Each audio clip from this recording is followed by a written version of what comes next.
Caros amigos, bem-vindos a mais um episódio de hoje na Segunda Guerra Mundial. No episódio de hoje, falaremos sobre a bomba voadora V1, a primeira das terríveis armas de vingança de Hitler.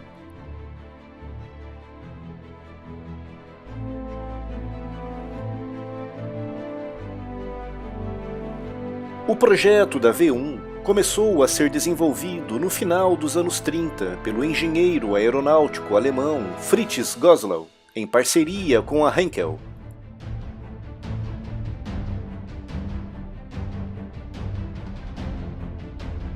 A ideia inicial era construir uma bomba voadora radiocontrolada com um alcance de 500 km, mas a tecnologia da época provou ser incapaz de construir algo tão avançado.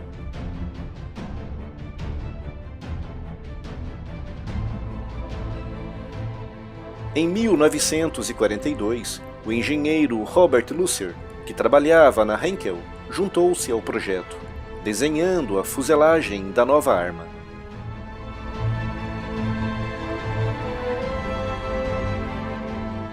Em agosto, a primeira fuselagem estava finalmente pronta, e em dezembro de 1942 fazia o seu voo planado inaugural, tendo sido lançada por um bombardeiro Focke-Wulf FW-200.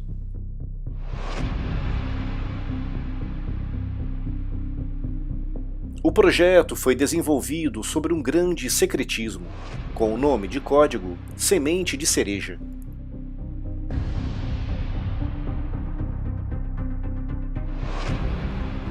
O aparelho era impulsionado por um motor pulso-jato Argus AS-014.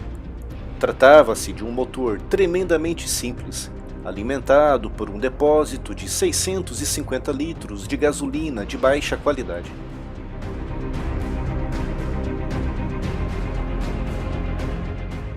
A ignição inicial do motor era elétrica, provocando uma pequena faísca que iniciava um ciclo constante de injeção de combustível e explosão, que se repetia cerca de 55 vezes por segundo.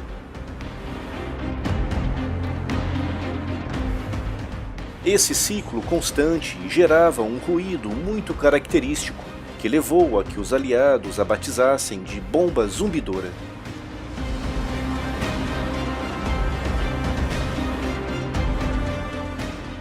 Devido à sua extrema simplicidade, era pouco eficiente, limitando o alcance da V1 em cerca de 250 km, com uma velocidade máxima de cruzeiro de 550 km por hora.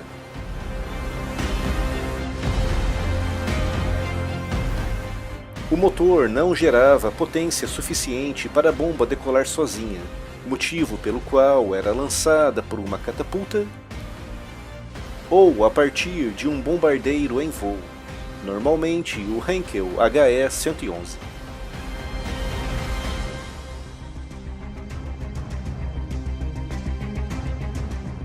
Vinha equipada com um complexo sistema de giroscópios, pêndulos e odômetros, que estabilizavam o voo e calculavam a altitude e o tempo transcorrido desde o lançamento. Bastava a equipe de lançamento apontá-la na direção do alvo, inserir a distância aproximada e lançá-la.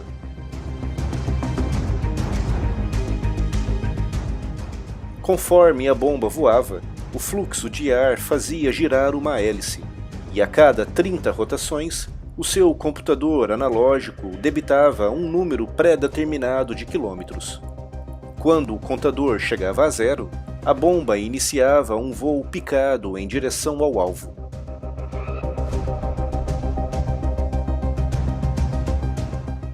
O sistema não tinha grande precisão, por isso a V1 só podia ser utilizada contra grandes cidades, como Londres, por exemplo. Nos primeiros modelos, uma bomba V1 podia cair em qualquer lugar num raio de até 30 km à volta do alvo, mas nos modelos finais, a precisão aumentou para um raio de 12 km.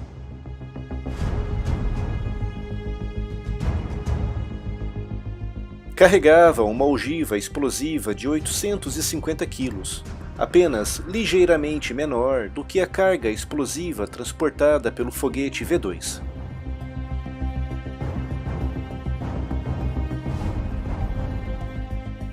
O primeiro lançamento de uma V1 100% funcional decorreu no dia 10 de dezembro de 1942, lançada a partir de um bombardeiro Heinkel HE-111.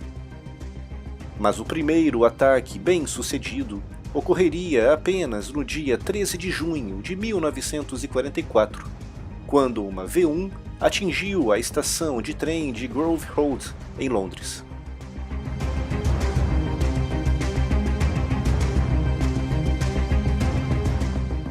As equipes de lançamento podiam lançar um máximo de 15 bombas V1 por dia, mas em geral, apenas 25% delas atingiam o alvo, com todas as outras falhando por problemas mecânicos, falhas de navegação ou destruídas por caças ou baterias antiaéreas.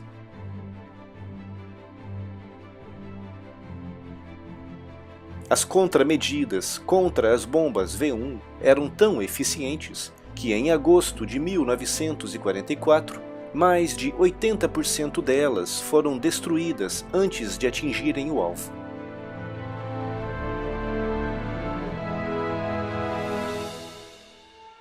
Uma das técnicas utilizadas pelos pilotos aliados era colocar-se ao lado e, com a ponta da asa, dar-lhe um pequeno toque, desgovernando-a e fazendo-a cair.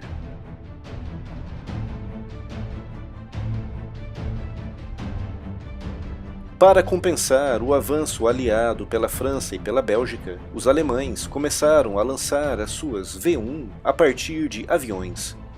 O procedimento padrão era voar a muito baixa altitude, e quando se aproximavam a cerca de 200 km do alvo, subiam, lançavam a bomba e regressavam à base.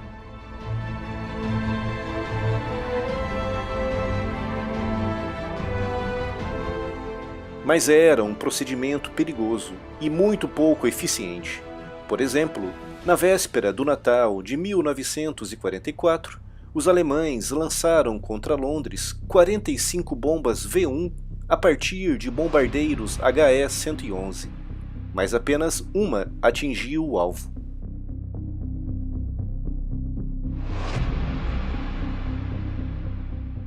Era muito simples e barata de ser construída, custando apenas o equivalente a 2% de uma bomba V2. Como resultado, foram produzidas mais de 30 mil bombas V1, 10 mil das quais foram lançadas contra Londres, resultando em 25 mil baixas civis.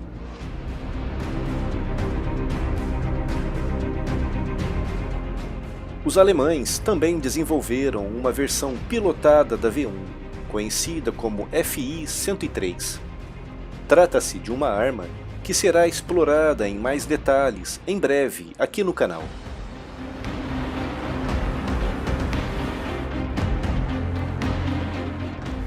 Após a guerra, muitas foram capturadas pelos aliados, que as estudaram à exaustão, utilizando-as como base para projetos militares nos anos 40 e 50.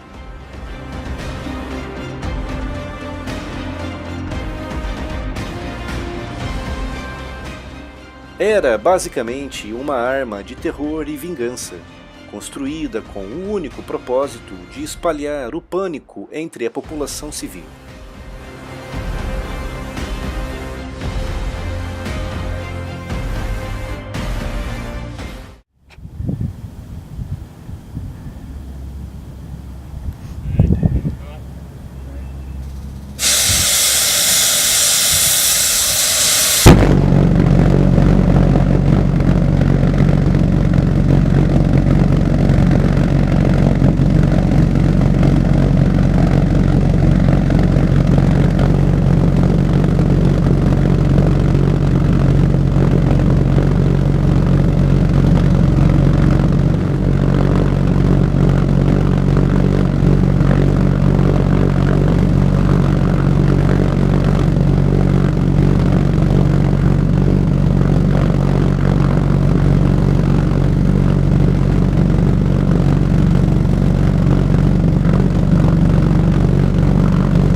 No que diga.